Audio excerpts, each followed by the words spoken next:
স্কুলের কথা খুব মনে পড়ে এখন। নিয়মে ঘেরা 4টে দেওয়াল, আর তার মাঝে আমাদের লাগাম ছাড়া অনিয়মের ভিড়। প্রথম দিকে যেতে চাইতাম না একদম। এতগুলো ভারী ভারী বই আর হোমওয়ার্কের চাপে না যাওয়ার অজুহাত খুঁজতাম শুধু। তারপর ধীরে ধীরে বাড়ল বন্ধুর সংখ্যা, ক্লাসের ভেতরের মস্তি আর স্কুলে যাওয়ার প্রতি আগ্রহ। স্কুল ছিল আমাদের একান্ত নিজস্ব একটা দুনিয়া।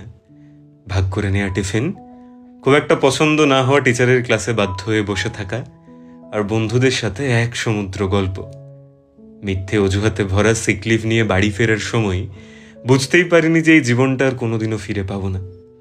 জীবন হঠাৎ হঠাৎ খুব কঠিন পরীক্ষা নেবে ফিজিক্সের কোয়েশ্চেন দিয়ে বুঝিয়েছিল স্কুল।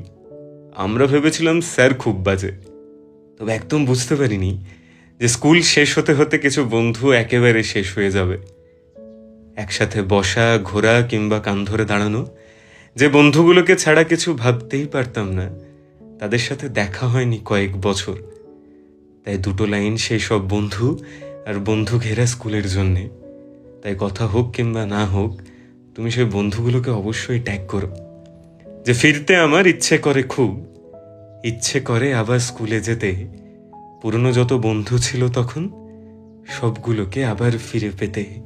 কারণ স্কুলের কথা এখন খুব মনে পড়ে।